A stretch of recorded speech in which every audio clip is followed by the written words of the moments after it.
The limb, as you can see, it looked pretty clean. I found a couple of loose washers, about it, and the a little plastic cap off the sequence camera had come loose, and I found it lodged over by the ED panel. Housed inside this can is the limb ascent engine, where hopefully you can see my hand I'm resting on top of right now. The engine that we used to get off of the moon.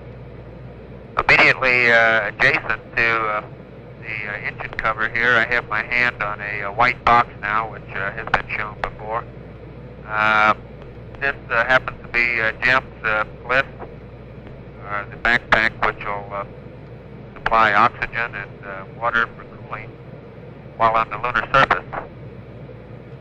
Okay, I guess everybody is pretty much envisioned the space program as being a lot of exotic electronics, and certainly a lot of it is. But thought I'd bring out a couple items here in conjunction with the bliss. After the first DVA, we get a very accurate measurement of the amount of water that's left in the blisses. We're going to make use of this bag I'm showing now to collect the remaining water out of the bliss and see just how much we really did have left. And hopefully on future missions to be able to extend safely the allowable time on these units even a little further. I might tell you that we're looking at right now that round bag that's just behind Fred holds our vacuum hose, that when we get back inside the lab we'll hook the vacuum off our suits, and it's resting or it's attached to the hatch which we will open to go onto the lunar surface, and of course to come back in. The hatch which we have come through now is a round hatch which is our docking hatch between Odyssey and Aquarius. Roger, and we see Fred looking in the vacuum cleaner there now.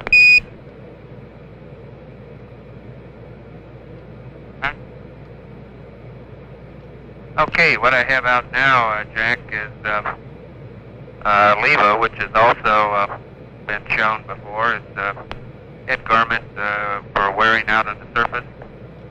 And I'm bringing Jim's out here to show a couple of mods. One problem before is that the cast of characters out on the surface haven't been able to be distinguished apart very well.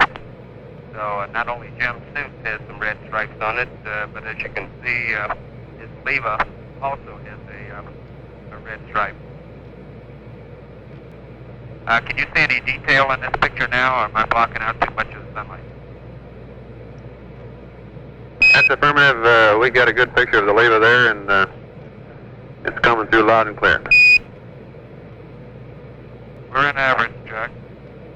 Okay, and we're getting a good picture of the LMP side with the Theta over there.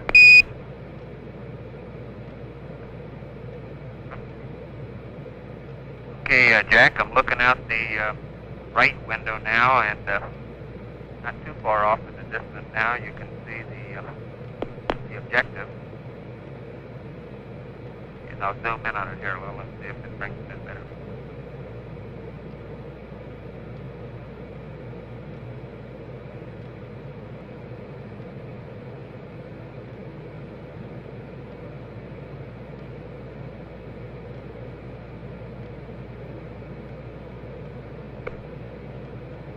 It's actually beginning to look a little bigger now. You can see quite distinctly some of the features with the naked eye.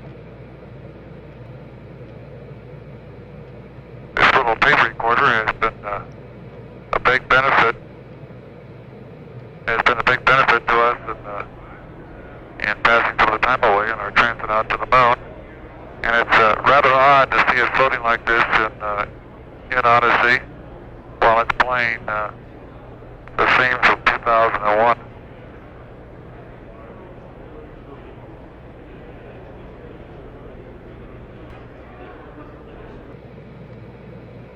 Well, whenever you stand by one. Yeah, I got him with the cabin repress valve in there, Jack. Every time he does that, our hearts jump in our mouth.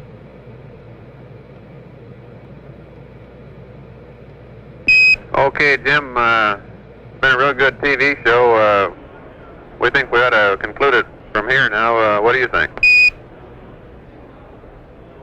Roger, sounds good, and this is the crew of Apollo 13, wishing everybody there a nice evening, and we're just about ready to close out our section of Aquarius and get back for a pleasant evening at Odyssey.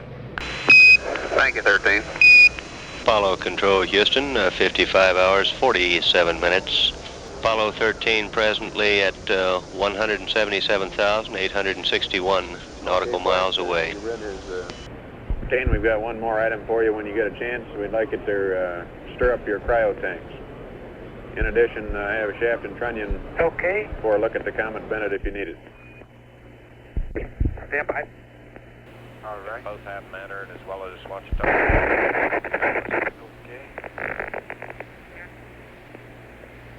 Flight, Tony. Okay, Houston, we've had a problem here. What's the matter with the data you got? Heater current looks normal. Okay. We got more than a problem. Okay, listen, you guys. We've lost fuel cell 1 Houston, say again, and please. 2 pressure. We lost O2 tank 2 pressure. And temperature. Oh, Houston, we've had a problem. Okay. Stand by, they got a problem. Main B, bus undervolt. Roger, main B undervolt. Guidance for ECOM? Negative flight. O2 tank 2 pressure. I believe the crew reported. We got a main B undervolt. Okay, flight. We've got some instrumentation flights. Let me add them up. Roger. All three of us heard a rather large bang, just one bang.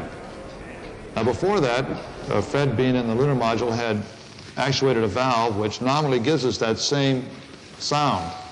And since he didn't tell us about it, we all rather jumped up and were sort of worried about it, but it was his joke, and we all thought it was a lot of fun at the time since nothing happened. So when this bang came, we really didn't get concerned right away. But then I looked up at Fred, and Fred had that expression like it wasn't his fault. And we suddenly realized that something else occurred, but exactly what we didn't know. The sensation I had, that I had felt a vibration accompanying the bang, not a large vibration or shudder. I proceeded to look at Jim, and about the same time, which I guess about 2 seconds had elapsed, when I had a master alarm and a main bus B undervolt light. I transmitted to Houston that we had a problem and proceeded to over on the right-hand side of the spacecraft to look at the voltage. The voltage at that time was completely normal. The current was not high, and the fuel cell flows were normal, which indicated to me that whatever it was some sort of a transient that didn't exist at that time. Me being a command module pilot, and the source of the bang not immediately determinable, it was my thought that, of course, I have a little more confidence in the command module, so I thought it occurred in a LEM, and I said, let's get the hatch in here, and so we can sit back and think about it, because we had the tunnel open at this time, and I was afraid that we might be vulnerable to losing pressure. So I proceeded to get the hatch in, to begin installing the hatch. Due to my position being a lot more familiar with the LEM side of the house, my natural first impulse on feeling this shudder and an explosion was to make sure the LEM hatch was latched fully open, because I was just as equally sure that the problem was upstairs and not down in the LEM. And I proceeded as fast as I could from there to my normal position to start looking at the one caution and warning that Jack had mentioned. The situation had changed by the time I got there. When I looked at this buff, it was indicating, as far as my gauge read, lower scale. And I looked at the fuel cell, which happened to be still showing it was connected to that bus, the fuel cell 3. It was not outputting any amps. So my first thinking spell was mainly due to considering the fact that this speed, it really meant that we lost that fuel cell. Also meant by a mission rule that we wouldn't be burning LOI, and with that one problem, we had already lost the landing. Subsequently, I also had two other lights, AC2 and an AC overload, and indeed we had lost the inverter that was being powered off that bus. So I proceeded to switch some of the loads from AC2 to the other inverter that was on the other main bus. And this induced an undervoltage on the other main bus. And that's when I got a little smarter and thought maybe I'd look at the other fuel cells, which I hadn't even considered as having had a problem. And I found fuel cell 1 also not outputting any amps.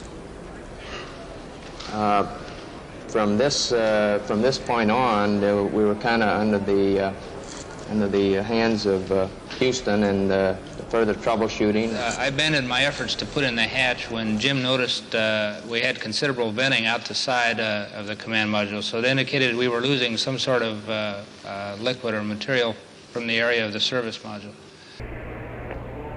This is Apollo Control Houston, 57 hours, 11 minutes. 4.1. We now show an altitude of 180,521 nautical miles. Here in Mission Control, we're now looking towards an alternate mission, swinging around the moon and using the Lunar Module power systems because of the situation that has developed here this evening. We now show a velocity of 3,210 feet per second. This is Apollo Control Houston.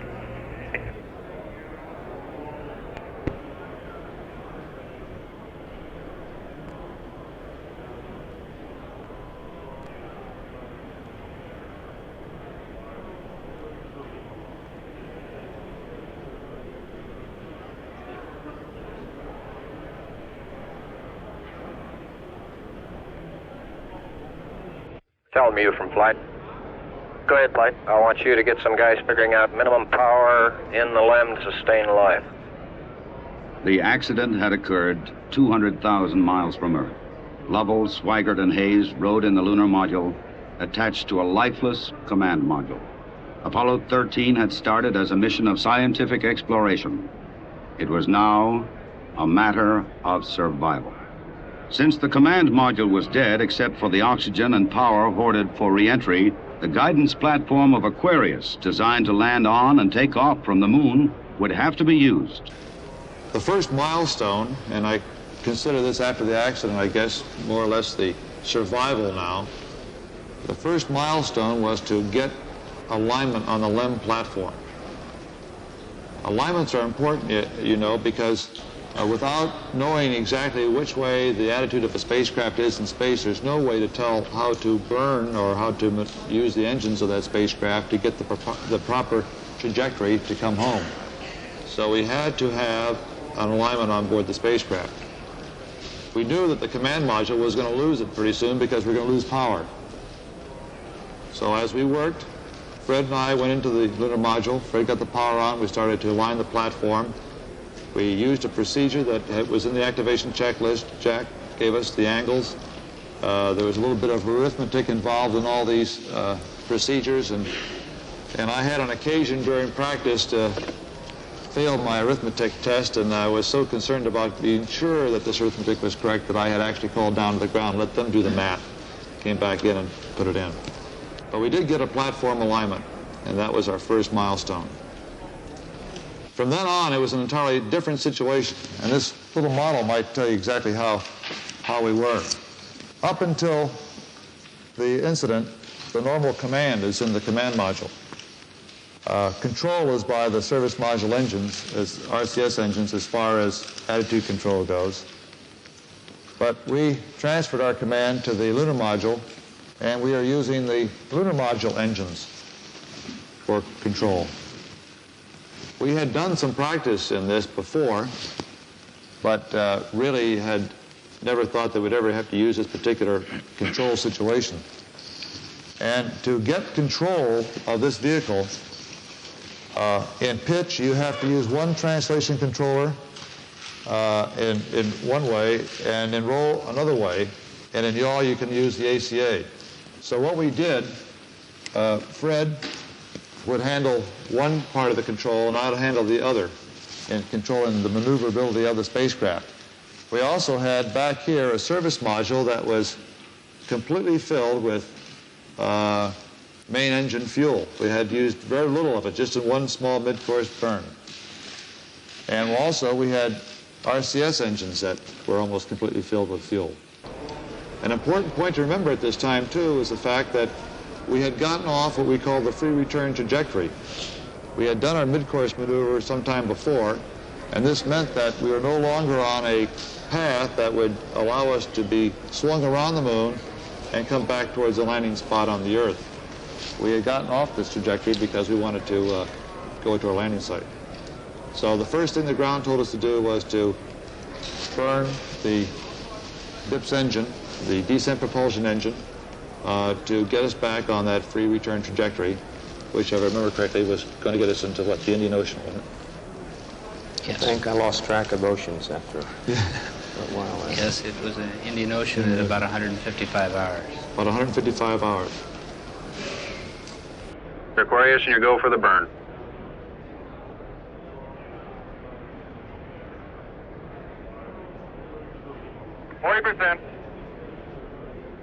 Okay, Aquarius, you're looking good.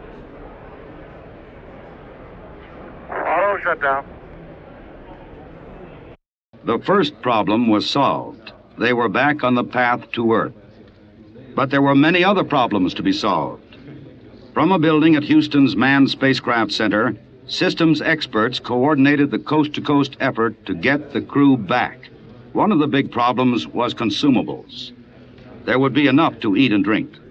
But in space, there are other factors. Oxygen to breathe, electrical power to keep the spacecraft alive, water to cool the equipment and keep it operating. There was a key decision to be made before Apollo 13 went behind the moon. Where to bring them down. Their present course would take them to the Indian Ocean, where recovery would be difficult. A burn to bring them home quicker would take them to the Pacific Ocean near the recovery forces. Bringing them home even faster would place them in the South Atlantic, again away from recovery forces. It was decided to take them to the Pacific. Shortly after Apollo 13 had separated from the Saturn third stage, the stage had been sent onto a trajectory toward the moon. Its impact would be recorded by the seismometer left by Apollo 12. By the way, Aquarius, we see the results now from 12's seismometer. Looks like your booster just hit the moon and it's rocking it a little bit. Over. Well, at least something worked on this flight. I'm sure glad we didn't have a limb impact, too. They passed 137 miles from the moon. My impression of it as we passed, the closest we got was 137 miles. And I think I have about the same impressions as the men who visited previously, that it's very stark, it's desolate, it's almost awesome in its desolation. And we didn't get the chance, because we were going to be doing a burn, to really do any real detailed looking at it, but I guess that would be my summation of my feelings, that it was almost awesome in its desolation. For Lovell, it was the second time that he had seen the moon so near. But there was no time for contemplation. There was another critical burn coming. Okay, let's get the cameras put away. Let's get all set to burn. We have one chance, Al. We looked at the moon. I had been there, and Fred and Jack were taking pictures, because regardless of anything, they were bound to take pictures. And I said, come on, we have a burn to go in 2 minutes or 2 hours. The nominal flight time back home was 155 hours if we had done nothing else. But because consumables were critical, and the ground was calculating consumables, and Fred was also doing the back of the envelope type calculation, which he figured if we were lucky we had about 1 hour spare consumables left before we had landed. we had decided, or the ground had decided to burn at about 2 hours past the moon, at about 79 hours, a maneuver to shorten the time to get home again. This was also going to be an automatic burn using the descent propulsion engine. And this burn was also very successful. Jim, you go for the burn. Go for the burn. Roger, understand. Go for the burn. Guidance okay? We're good, flight. Control okay? We're okay, flight. Tell me. We're go, flight. Inco okay? We're good, flight. Ground confirms ignition. We're burning 40%. West Houston, you're looking good. Roger. Shut down. Roger, shut down. I say that was a good burn. Roger, now we want to power down as soon as possible. After that, the ground was very much concerned with power, and we were too. And we decided to go into a power down mode. We turned off just about everything, and I'd like to have Jack and Fred tell about our power down situation and some of our survival and environmental problems. Fred, go ahead. What's that? Well, on the LEM side of the house, we actually had already canned a pretty good procedure in a book called the Contingency Checklist, which was pretty appropriate. And I guess, well, first of all, to back up to the consumable business, the 1 hour reserve I computed was on water, and that was for the longer return. So as soon as we got the second burn in, we had a little more pad even. But at any rate, I guess everybody, myself included, got a little bit fooled about how low the LEM actually could get down to, and after completing this power down, it settled down on consuming about 11 amps an hour. And that, combined with the command module being completely inert, led us to another environmental problem, which Jim will discuss again very shortly. Okay, on the command module side of the house, as soon as I found that I had the batteries on the line also to help out fuel cell 2, and as soon as I had ascertained that Jim and Fred had powered up the LEM, we shut down, and fuel cell 2 gave out on us. We powered down the command module completely. The astronauts faced another problem, their own exhaled breath. The lithium hydroxide chemical to take carbon dioxide out of the air was not sufficient in the lunar module. They would have to adapt the canisters from the command module to fit the hoses in the LEM. On the ground, an adapter was fashioned from materials the crew had available in the LEM. Cardboard from a checklist, plastic bags, and tape. We have a limited amount of lithium hydroxide in the LEM, and it would relieve a lot of the pressure on the environmental control system if we could use some of the canisters, lithium hydroxide canisters from the command module. So actually Jim Corielli over in Crew Support Division, who designed this thing, and it does an excellent job. What we do is we use the suit loop in the LEM, and this is the scavenging hose, the exhaust hose, if you will, from the suit. And we just put the lithium hydroxide canister on the end of it, and it's not so easy to fasten on there. We've used a data card out of the flight plan to make a structure so that the plastic cover here won't collapse on the end of the hose. The canister itself is coated with Teflon, and none of our flight tape would stick to it, so he designed sort of a grid system that goes around it that allows us to fasten things to it. And we've had one of these running for about 3 hours over in the 11-foot chamber in Crew Systems, and all indications are that it's doing the job. I understand that we have about 16 cartridges in the command module, and each one will have a lifetime of about 12 hours. And we'll be running 2 at a time, one on each of the suit loops and the LEM. After checkout in an environmental chamber, the directions for construction were sent up to Aquarius. At this point in time, I think the partial pressure of carbon dioxide was reading about 15 millimeters. And we constructed 2 of these things and put them online, and I think within an hour, the partial pressure of CO2 was down to 0.2. Might give you a little impression of just what the environment was like. When the incident, of course, first occurred, everything was nice and comfortable. And we, of course, had powered down the command module, and we used that as the bedroom. When someone was off watch, they'd go back into the command module, and it was quiet, nice and comfortable, and they'd try to get some sleep. Of course, in the early periods of this particular flight now, we didn't want to sleep too much. We were sort of worried of what was going to go on. I went in there one time to go to sleep, and Jack was on top of the couch, and I said, "Jack, put up all the window shades. Let's get the place nice and dark. We'll just relax and have it nice and dark in here. We can really get some sleep." And I woke up a couple hours later, and I was freezing.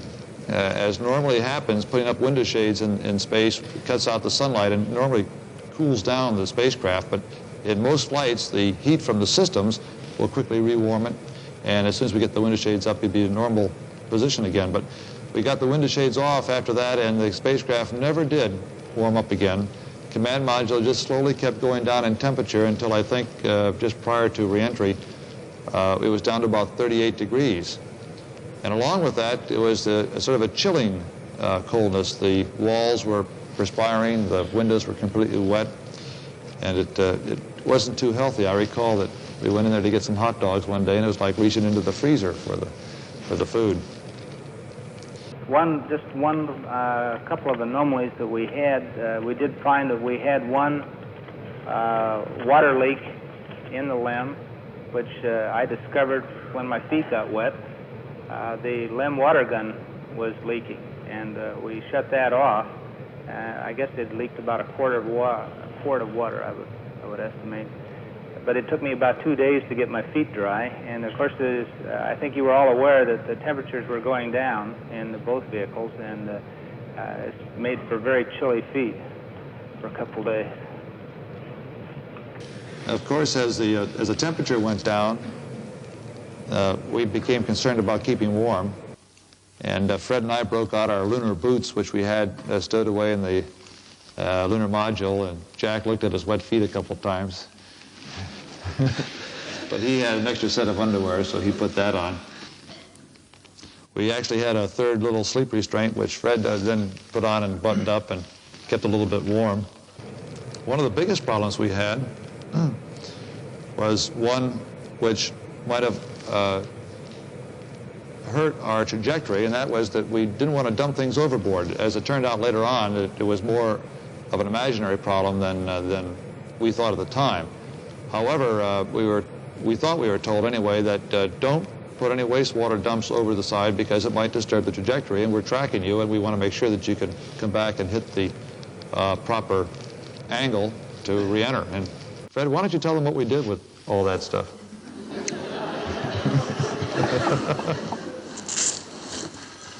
Well, the things we had on board that were built for that sort of purpose were 3 bags on board the command module, about that size square, that were really a backup, provided for a backup mode of operation in case the normal Myrtle system failed in the command module, still for overboard dump. But they did have a reservoir. On board the LEM for draining out of the suit on the lunar surface, we had 6 bags about this size in the LEM. Beyond that, we had the 3 UCDs, which are bladder pieces of apparatus that we each wear normally under the suit. And that was about the only natural sort of gear we had for this sort of stowage. So we looked around, and in the LEM we have a tank that's mounted in back of where the flight data file is located on the left side. It's called a Pliss condensate tank, and its purpose is when you're refilling the plisses on a lunar surface, some of the water that's outside the water vessel is allowed to escape, and it's supposed to drain into this tank. So we had enough, fortunately, enough combinations of hoses and quick disconnects between the two vehicles using both LEM and command module gear that we found a combination that we could hook up our UCDs to the fitting that went to this tank. So that saved us for a little while. Then after that one got full, we looked around some more, and we'd come across two bags, fairly large bags. They're about that long that were in the LEM. And their purpose was, after the first DVA, in fact, there was one of them I showed on the TV show. We were to use these bags to drain the remaining water out of the plisses and determine actually how much water we had left. So again, this turned out to be a rather weird kludge to get to drain into that bag. I think later on you may get to see that piece of gear. But it involved the use of a 6-foot-long hose with a T in the middle hooked up to this bag, and so we succeeded in using both of those large bags for storage. John now? I was going to show at the end. Oh, okay. So you see that survival now became one of initiative and ingenuity, and it was one which the ground continually helped us along. We had all kinds of people on the ground trying to think up ways of extending our lifetime. We were also thinking of ways of using perhaps the PLIS system to use it for oxygen or our emergency oxygen supply in case we ran out. But as the flight progressed, the ground calculating our consumables saw that we were actually using less power, less water, less oxygen, and our lithium hydroxide canisters were holding up quite well. So it was getting better all the time, fortunately. There would be still another burn, a mid-course correction to get Apollo 13 into the narrow corridor through the atmosphere for a safe return to Earth. In about 105 hours, the ground, after some tracking, realized that we were not on a trajectory that would get us safely back home, and that we'd have to make another maneuver. By this time, the crew stations became a lot different. There are 3 people in the lunar module now, usually built for 2, because the cold had driven Jack away from the command module. And Jack's normal position was on top of the ascent engine can, overseeing what Fred and I were doing. This last maneuver was going to be unique because we did not have the platform powered up, so we didn't have a normal method of determining the attitude of the spacecraft in order to perform the burn. On Apollo 8, some time ago, we were concerned with perhaps losing a platform on the return voyage home, and since no one had ever made a lunar trip before, we were looking at sort of way out ways of determining how we could make these corrections home.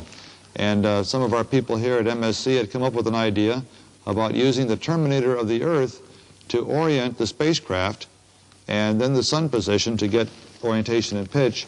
And with that knowledge, we could then make corrections to correct our angle of entry into the atmosphere. And as you know, I think that the angle of entry into the atmosphere is a very small angle, only about 2 degrees, and so it has to be controlled very closely, and that's what the main tracking is for.